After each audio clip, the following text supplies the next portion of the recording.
Hello again to another Agricola Reaction. Today we will be watching 10 box office flops from the past 5 years that are secretly great. And I'm curious about them. There is what was it? One of those big movies in the thumbnail, so I figured let's watch. Haven't seen it, but let's just jump into it and see what box office flops have I actually seen, and Big are they budget really epics, good? mind-bending horror, and sci-fi so weird it never had a chance. These 10 films bombed so hard you probably forgot they existed. But here's the truth. Hollywood let these Sci-fi movies weird, die, and they deserved better. 5 years, huh? The last duel takes place in medieval Yeah, France, where a knight's wife accuses his friend. Haven't even given it a chance because like the trailer was looking boring, the movie was long, and it's not really type of movies that I do enjoy that much. So yeah. Of assaulting her. Her husband is less concerned with her suffering and more worried about his own reputation. So he does what knights did back then. He challenges his friend to a trial by combat. The story unfolds in 3 parts, each told from a different perspective, leading up to the final duel. Box office bombs happen all the time, but this one stings a little more than usual. You've got Ridley Scott directing a massive $100 million budget and an A-list cast. And on top of all that, the movie's just great. It's a gripping historical epic, but it's also a sharp look at power, gender, and how easily a woman's voice can be dismissed. We already have that. Wow, that was quick. Yeah, it's... I don't know. Even now, it doesn't really sound that appealing to me. It's not a movie that I would like to watch. I don't think I'm ever gonna give it a chance. It's just the fact that... I don't know. It's just the thematic of it. The assault on a woman and things like that. I kind of... rather not to watch movies like that anymore, because the same like with the criminal crime stuff and things like that. I used to read a lot of crime, I used to watch a lot of crime, and not anymore, because I'm just like, with the years I start realizing how much crime and bad things is actually surrounding us. You don't really need to go turn into fiction to see it. You just have to look into internet and look for the reports and stuff like that on crimes like that. So I just kind of like stopped going into it. And especially that kind of a medieval thing, it's just not really my theme. For some reason I just rather to just... If it's about something medieval, I'd rather go into fantasy. I don't know, it's just kind of like silly way of me thinking about it, but this is just how I am recently in past years, so let's just go back, because it's actually, I was talking over the ad, so there you go. Ridley Scott had his own theory about why the movie flopped. He flat out blamed it on younger audiences, saying, what it boils down to is the audiences who were brought up on these fucking cell phones. The millennials do not ever want to be taught anything unless you're told it on the cell phone.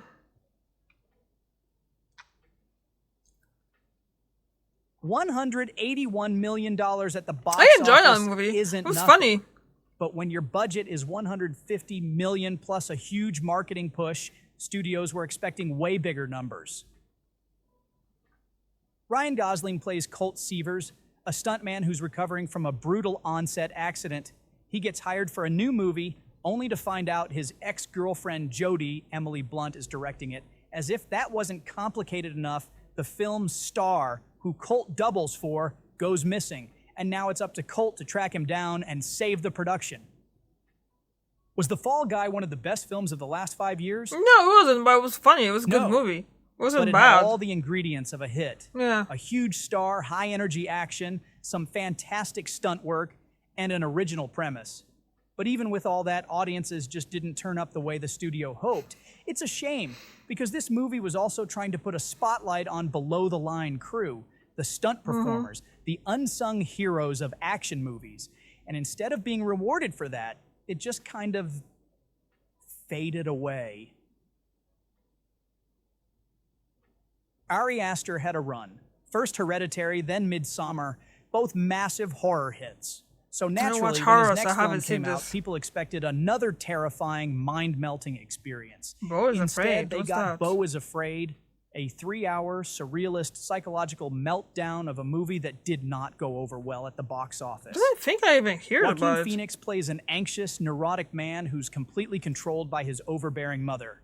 The movie follows his journey to visit her, but along the way, it spirals into a nightmare, filled with bizarre encounters, disturbing visions, and some of the weirdest sequences Aster has ever put on screen. There's no question this one is the least accessible film Aster has made. It's not a traditional horror movie, it's not easy to categorize, and at 3 hours long, it definitely tests your patience.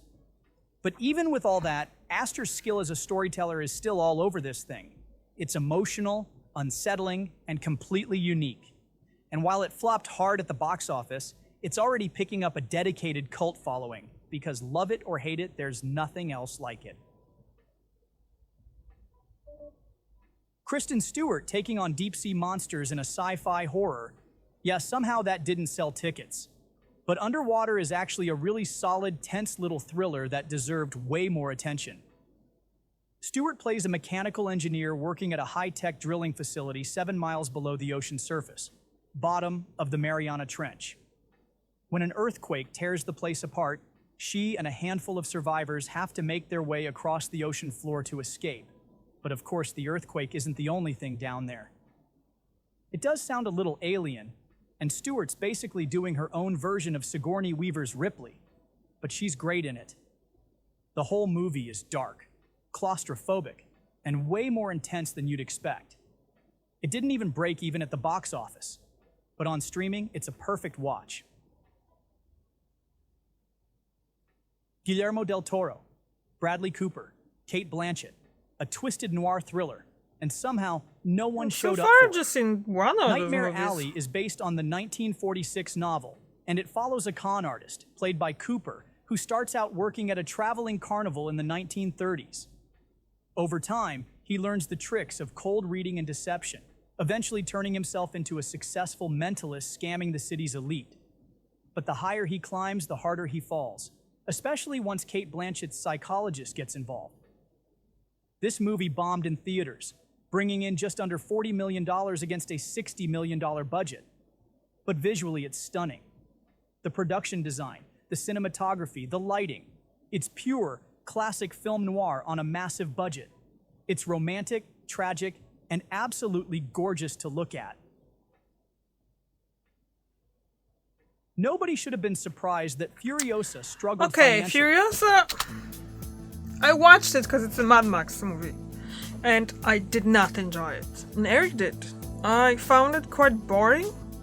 I don't know, the story haven't really made that much of a sense to me for some reason. Like the previous one, the Fury Road, I was absolutely brilliant, I think. And I really enjoyed the Tom Hardy and the Charlize Theron roles, the Furiosa there as well. But this one is just didn't work for me at all. Fury Road might be one of the most celebrated action movies of all time, but it also didn't perform all that well at the box office. That's true as well. And this one was even riskier. Furiosa goes deep into the backstory of the character played by Charlize Theron in Fury Road. This time, it's Anya Taylor-Joy in the lead, with Elila Brown playing the younger version. It follows Furiosa from childhood when she's kidnapped by raiders and taken to their leader, Dementis, played by Chris Hemsworth, who, by the way, is giving one of the most insane performances of his career. Yeah, I have to give it that to Chris Hemsworth. I had, when I watched the trailers and stuff like that, did not recognize him at all, because a lot of the nose and stuff like that, but... People who care about filmmaking, the box office results for Furiosa are just frustrating. It's an insanely well-crafted movie, made with the same kind of ambition and visual artistry as Fury Road. But big-budget, original films, especially R-rated ones, just don't have an easy path in today's market. Synchronic was never going to be a massive hit. This is a weird, grimy, completely original sci-fi film from Justin Benson and Aaron Moorhead, directors who don't exactly make four-quadrant crowd pleasers. But with a premise like this, it deserved way more attention. Paramedics or something like that? Anthony Mackie and Jamie Dornan play New Orleans paramedics who start noticing unexplainable accidents popping up all over the city. Turns out it's all linked to this new designer drug, one that doesn't just mess with perception. It literally lets you time travel. That's the hook. And it's a great one. But for whatever reason, this movie barely made a dent at the box office, pulling in just $1.5 million. Well, that hook wasn't giving out in the trailer, because I definitely seen the trailer, but that's... And if there would be some kind of thing about time travel, I don't know, maybe I was just didn't pay attention in the trailer? I don't know. Anyway, it's from like nearly 6 years ago, so... Against a $4 million budget. It's one of those films that's been slowly building a following over time, and if you're into smart, character-driven sci-fi, Synchronic is absolutely worth your time. James Wan spent 2 decades dominating horror. He gave us Saw, Insidious, The Conjuring. And then, with Malignant, he just decided to go completely off the rails. And thank God he did. This movie is ridiculous, campy, over the top, borderline insane, but in the best possible way. The story follows Madison, played by Annabelle Wallis, who starts having these terrifying visions of murders, only to realize they're actually happening in real life. From there, the movie just keeps escalating, throwing in massive twists, insane action sequences, and some of the most bonkers horror imagery in years. Critics didn't know what to do with this thing when it came out. No, thank you very much. It made about $34 million at the box office, which wasn't enough to cover its budget. But horror fans love this movie. Wan is just flexing every horror trick in the book here. Dolly zooms, wide, steady shots, massive practical effects. It's all in there. And Malignant has already started building a cult following. Give it a few years and people are going to be calling this a classic.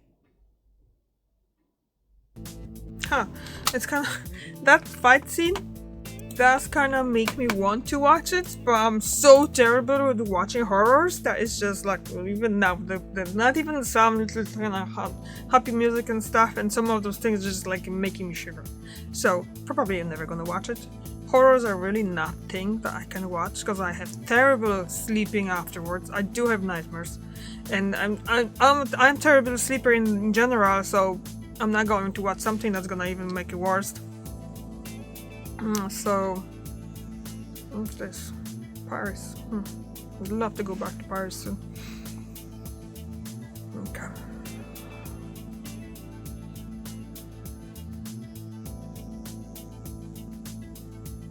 I'm getting hungry now because we're talking about the food as well. Anyway, it's a longer ad for something.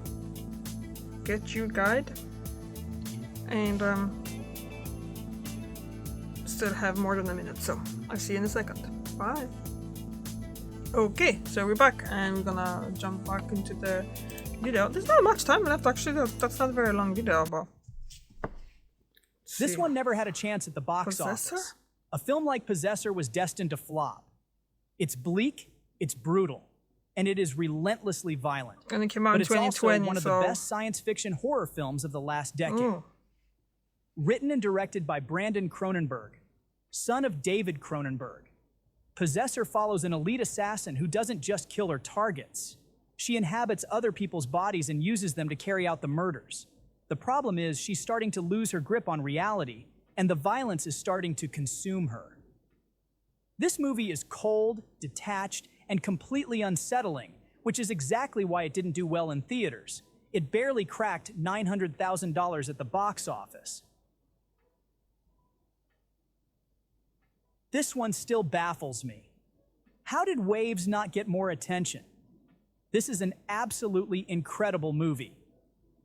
Written and directed by Trey Edward Schultz, one of the most underrated filmmakers working today, Waves is an emotional look at an American family struggling through tragedy. Kelvin Harrison Jr. plays Tyler, a high school wrestler under immense pressure from his father, played by Sterling K. Brown.